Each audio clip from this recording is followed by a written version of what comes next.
Podcast. मैं हूँ निकी घोष। मैं हूँ कीर्ति सिंह और हम फिर आ गए हैं एक नए टॉपिक के साथ, एक कंसर्निंग टॉपिक के साथ, जिसमें कि हम लोग कृति बिल्कुल बात ही नहीं करते, इवन रिकॉग्नाइज ही नहीं करते। हाँ, मतलब होते हुए हम इग्नोर कर देते हैं कि अरे ऐसा तो हो ही नहीं सकता है, लॉजिकली, फिजिकली, मेंटली नहीं पॉसिबल ही नहीं, बिकॉज मर्द को दर्द नहीं। राइट कृति?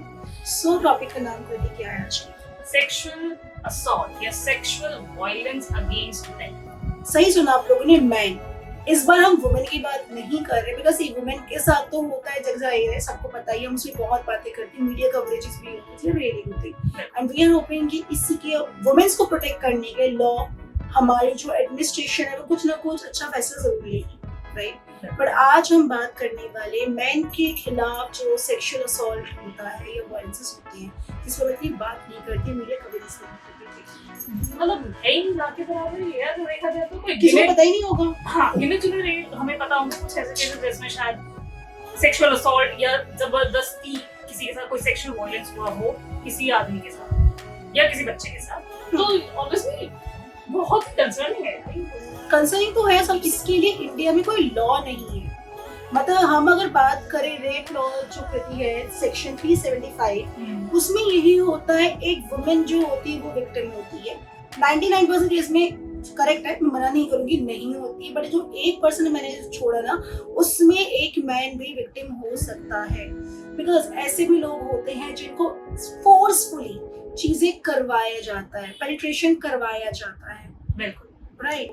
अभी हाल ही में एक केस नहीं आया था जिसके अंदर एक टीचर ने अपने ही स्टूडेंट को एक्यूज किया है रेप के। 19 इयर्स के स्टूडेंट को, I guess if I am not wrong, ऐसे यूपी का, सॉरी एमपी का केस है। एमपी का केस है ये। ऑब्वियसली बात है, दोनों टीचर और स्टूडेंट के बीच में एक सेक्सुअल रिलेशनशिप था, लेकिन टीचर ने कहा है कि वो रेप है, जबकि वो कंसेंशुअल था वुमेन से। या हो सकता है टीचर के एंड से कंसेंशुअल हो और मे बी स्टूडेंट ने मना या कर दिया फोर्सफुली जो भी चीजें है, लेकिन हमने अब इसको एज एन ले लिया है कि नहीं, लड़के ने ही टीचर के साथ किया। और सो कॉन्सिक्वेंस क्या हुआ, उस लड़के ने सुसाइड कर लिया। मतलब आप लगा लीजिए, एक 19 साल का बच्चा सुसाइड जैसी चीजें कर रहा है, तो बहुत बड़ी बात है।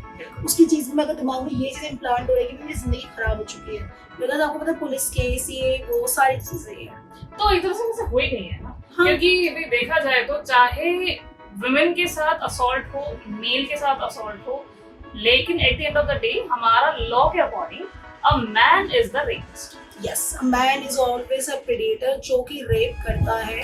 A woman is always a victim. नहीं, ऐसा नहीं होता है। बहुत सारे, आई एम प्रीटी श्योर आप लोगों के आसपास कुछ ऐसे दोस्त जरूर होंगे जिनके बचपन में एक्चुअली कुछ ना कुछ सेक्सुअल वायलेंस हुआ होगा। जैसे एक रेफरेंस के बताना चाहूंगी, एक हमारे कुछ कॉमन फ्रेंड है, उसने मुझे शेयर किया था, जब he was a child, he was residing somewhere, I wouldn't take his name and his place anything, right? तो उन्होंने बताया कि कैसे उनके पास की आंटी उसे घर पे बुला के उसके साथ गलत हरकतें करती थी। उस टाइम पे उस बच्चे को समझ नहीं आई, राइट? जब वो बच्चा बड़ा हुआ तब उसको समझ आया कि यस, मेरे साथ ये चीजें गलत हुई है। बिल्कुल, क्योंकि भाई नहीं पता चलता कि एग्जैक्टली क्या हो रहा है और क्यों हो रहा है। और ऑब्वियसली बात है भाई, lack of knowledge, lack of law के बाद तो ऑब्वियसली बात है किसी को ये नहीं लगेगा कि हाँ ठीक है, ये एक क्राइम भी हो सकता है। कृति, तुम डू रिमेम्बर दैट यूके वाली स्टोरी, जब हमें रिसर्च में पता चला कि यूके में एक रेपिस्ट जिसने ऑलमोस्ट 48 मैन्स को ही टारगेट किया था। बिल्कुल। So according to the story, हमें अपनी रिसर्च में पता चली थी दैट मैन, हम उसका नाम नहीं लेते क्योंकि ऑब्वियसली अभी उनको जेल है 30 इयर्स की, उन्हें जेल हुई है मिनिमम, ये मिनिमम है, राइट? अगर देखा जाए तो भाई रेयर केसेस में जो एक कैपिटल पनिशमेंट मिलनी चाहिए एज पर द लॉ, वो ही होनी चाहिए थी। बट ठीक है भाई, अभी शायद एक इम्प्रिजनमेंट तो मिलनी चाहिए थी, लाइफ टाइम तो होनी चाहिए। बिल्कुल, लाइफ टाइम तो होनी चाहिए। 30 इयर्स फिर doesn't justify it. क्या करोगे? एग्जैक्टली, ऐसे केसेस बहुत सारे होते हैं। चलो आप कंटिन्यू करो। हाँ, तो एज पर द स्टोरी, एक नाइट क्लब के बाहर वो हमेशा अपना प्रे ढूंढते थे और फिर उसके बाद जैसे ही मिलता था उनको अपने कमरे पे ले जाके, अपने घर पे ले जाके और फिर फोर्सफुली सेक्स करते थे। तो ये एक kind of sexual offence obviously है, और देखा जाए तो ऑफेंस है। अगर उसकी जगह कोई वुमेन होती तो कितना हाहाकार हो चुका होता। बिल्कुल होता, लेकिन इसके लिए तो कोई कवरेज नहीं है। बिल्कुल भी उसको टॉक्सिकेट किया जाता था, सारी चीजें, क्योंकि ऑब्वियसली बात है किसी मैन को शायद थोड़ा डिफिकल्ट हो सकता है उसे टॉक्सिकेट करना, ये सारी चीजें। और डू यू नो व्हाट, कहाँ पे सबसे ज्यादा ये चीजें होती है? हमारे वर्क प्लेसेस में, बिल्कुल, हमारे स्कूल्स में, कॉलेजेस में, इन सब जगह में बहुत ज्यादा होता है। बट पता है क्या, वही बात है ना, जैसे मैंने स्टार्टिंग में बोला था मर्द को दर्द नहीं होता, हाँ, तो अब वो अगर अपने इमोशंस आके बताए ना कृति, सब मजाक बनाएंगे। मेल डोमिनेटिंग सोसाइटी में यार क्या कर सकते पेट्रियार्की इतनी ज्यादा ना कि हमें यही इम्प्लांट किया था एक लड़के को कि आप इमोशनली हमेशा अनअवेलेबल रहोगे, kind of you should be a practical because you the man of the family. Because अरे इतना अगर तुम रोगे तो कैसे लड़की की तरह रोना तो है। ओहो लग गई कोई बात नहीं, लड़की है क्या, मर्द को तो लगती मर्द को रहती है। लगता है क्या हो गया भाई, तुझे पैसा कमाना है, तुझे घर चलाना है। करेक्ट। तो मतलब कहीं ना कहीं देखा जाए तो सोसाइटी में भी अब यही बन चुका है कि अगर कोई आके लड़की ये बोले कि इस लड़के ने मेरे साथ कुछ गलत किया है, तो भले ही लड़के ने किया ना, भले ही लड़की का कंसेंट, लेकिन वो बेचारा हमेशा फिर भी प्रेडेटर ही कहलाएगा। एक क्योंकि हो रेफरेंस सकता है वो के लिए, victim है। हाँ एक रेफरेंस की एक मूवी याद आ रही है कृति, जो रिमेम्बर, तो वो जो मूवी का रेफरेंस दे रही थी ऐतराज। ऐतराज, राइट, आप बताओ। सो बेसिकली ऐतराज अगर सबने किसी ने भी देखी होगी जरूर। इनमें जो मेन प्रोटोगनिस्ट हैं वो है हमारे Akshay Kumar, Kareena Kapoor and Priyanka Chopra. So obviously Priyanka Chopra ने एक रोल प्ले किया है विलन का, जिसके अंदर वो अक्षय कुमार को सेड्यूस करती हैं उनके वर्क प्लेस पे, क्योंकि इनकी बॉस होती है ऑब्वियसली, और फिर उसके बिल्कुल, और उनको फोर्सफुली उनके साथ सेक्सुअल रिलेशनशिप बनाने की कोशिश करती हैं। But as usual Akshay Kumar being क्या कहते हैं पति,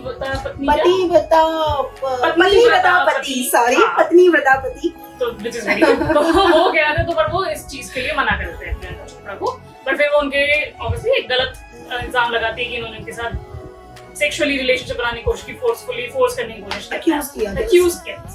तो ये पूरी कहानी देखा जाए तो कहीं ना कहीं इस अनफेयर रूल को दर्शाती है। और ऑब्वियसली अगर शायद कोई इस चीज का प्रूफ भी नहीं होता, लेकिन इस मूवी में दिखाया गया, स्मार्टली प्ले करके आ गया कि भाई इसमें अगर प्रूफ हो गया कि हाँ ठीक है, नहीं कि इसमें औरत गलत है आदमी नहीं, तो भाई देखा जाए तो हर केस में ऐसा नहीं होता है। ठीक है, ये तो चलो ठीक है एक मूवी थी, मूवी में दिखाना ही होता बिल्कुल। और प्लस कृति का पता भी लगता है ना, इसमें ज्यादा कुछ स्ट्रिक्ट लॉस नहीं है, बिकॉज इंडिया में तो पहली बात है इसके खिलाफ कोई सुनवाई नहीं होती। हाँ, एक रूल है पॉक्सो। बिल्कुल। सो पॉक्सो बेसिकली देखा जाए तो ये एक्ट बनाया गया था 2012 में। ये स्पेसिफिकली बच्चों के लिए, हाँ ये बच्चों के लिए, ऑफ ऑल जेंडर्स, ठीक है। तो ये जेंडर न्यूट्रलाइज सिर्फ ये एक एक्ट है। मतलब what we are trying to convey here कि जैसे स्ट्रिक्ट लॉज होने चाहिए, जैसे हम एक वुमेन के लिए स्टैंड लेते हैं, आज के टाइम पे कैंडल मार्च चलती है, बट जहाँ पे एक मैन की बात आती है ना, मैन अगर विक्टिम होते हैं इन सब चीजों का, वहाँ पे हम ना वो कैंडल मार्च करते हैं। और सबसे बड़ी बात है, मीडिया में बात ही नहीं होती। बिल्कुल। इवन अगर हम अपने लॉज की भी बात करें, सेक्शन 375A हो गया, B-C-D, सेक्शन 377 हो गया, ये जितने भी लॉज बने हुए हैं इंडियन पीनल कोड में, उसमें हमेशा उनकी जो डेफिनेशन है ना, उसमें यही लिखा गया है, a man is considered to be as predator, rapist, मतलब ऐसे ही टर्म्स होते हैं। ऐसा कहीं नहीं होता कि एक मैन विक्टिम भी हो सकता है। बट वी आर ग्लैड कि बहुत सारी ऐसी फॉरेन कंट्रीज हैं जो इसको रिकॉग्नाइज करती हैं, उन्हें जेंडर न्यूट्रल लॉज बना रखे हैं, जिसमें से यूएस हो गया, कनाडा हो गया, followed by other European countries as well. European countries में ऐसे होना तो ये बहुत सही, मतलब हम कहीं ना कहीं देखो देखा जाए तो वेस्ट को बहुत अपना रहे हैं, लेकिन हम वेस्ट के ये वाले लॉज को नहीं, हम लॉज नहीं अपनाते, हम वेस्टर्न कल्चर जरूर कर लेते हैं, अडॉप्ट कर लेते हैं कि भाई वुमेन इक्वालिटी, लेकिन वुमेन इक्वालिटी के साथ मेल इक्वालिटी लॉज में तो भी होनी चाहिए ना यार। वुमेन इक्वालिटी चलो अच्छी बात है, वुमेन इक्वालिटी हमारे इंडिया में बहुत जरूरी है, we totally agree with it, right. Because अभी जैसे हमने बोला कि मेल डोमिनेटिंग कंट्री है, वहाँ पे अब भी गांव में ये चीज होती है कि भाई एक आदमी है घर का, वही कमाएगा, एक औरत है वो घर पे रहेगी, कब की शादी होती है। बट उसके साथ ना वुमेन भी कहीं ना कृति गलत अपने राइट से गलत फायदा उठाती है। बिल्कुल, कितने ऐसे केसेस हमने सुने हैं जहाँ पे ये होता है कि भाई एक लड़का गलत नहीं होता, फिर बेचारे को सजा मिल जाती है। हम लोग लाइफ में भी देखते हैं, मेट्रोज में देख लो, बिल्कुल होता है भाई। ऑब्वियसली बात है, देखा जाए तो वुमेन का एक वुमेन कोच अलग से बना रखा है, उसमें अगर कोई मेल चढ़ जाए तो भाई कितनी मुसीबत है। लेकिन जनरल कोचेस में भी वुमेन को सीट है, लेकिन उस वुमेन की सीट पे भी बेचारा मेल बैठ जाए तो हमें उसमें भी दिक्कत है। I think our male audience is gonna love you for this statement for sure. Because किसी ने पहली बार बोला ये। नहीं, ऑब्वियसली देखो, see, we should respect कि अगर कुछ लॉज बनाए गए हैं कि लाइक वुमेन को वुमेन ही ट्रैवल करे, हम लोग ये एनकरेज नहीं करे कोई मेल आके करे, बट ये नहीं होना चाहिए जैसे जो वुमेन प्ले कार्ड खेल देती है मेट्रोज में सीट लेने के लिए कि आप यहाँ पे कैसे बैठ गए, ये तो रिजर्व है, ऐसा नहीं है। प्लीज यार उनको ही बैठने दो, हमें समझने की जरूरत है, वो भी एक इंसान है, वो भी बेचारे कहीं से थक हारे आ रहे हैं, ऐसा नहीं होता कि वो रोबोट तो बिल्कुल भी नहीं है, right? We should respect everyone. पर चलो ठीक है, हम ये नहीं कह रहे कि देखो गवर्नमेंट कुछ कर ही नहीं रही है, ऑब्वियसली बात है, सामने आप आओगे बोलोगे तब जाके कुछ होगा, तब कुछ सर्विस भी होगा। स्केप्टिकल टू से ऑन दिस, हाँ मतलब ये थोड़ा सा स्केप्टिकल है कि पता नहीं होगा कि नहीं। एनीवेज, तुम्हें पता है ना कुछ सर्विस भी हुए थे। हाँ, आई मीन हाँ, ड्यूरिंग आवर रिसर्च में पता चला कुछ अप्रैल 2005 से लेकर 15 के बीच लगभग कृति कुछ ऑनलाइन इंटरनेट के माध्यम से सर्विस हुए थे, वो बेसिकली मैंस के लिए हुए थे। उसमें ये हुआ, आप बिलीव नहीं करेंगे, करीब 90 से लेकर 98% मेंस ने पार्टिसिपेट किया और उन लोगों ने ये बोला, दे अग्रीड कि हाँ उनके साथ वायलेंसेस हुए हैं, डोमेस्टिक वायलेंसेस। और सबसे रहने वाली बात है, वो उनके इन-लॉज नहीं करे, भले वो वर्बली हो, मेंटली हो, फिजिकली हो, इवन सेक्सुअली। मतलब ऐसा नहीं है कि एक वुमेन ही होती है इसकी विक्टिम, मेंस भी होते हैं।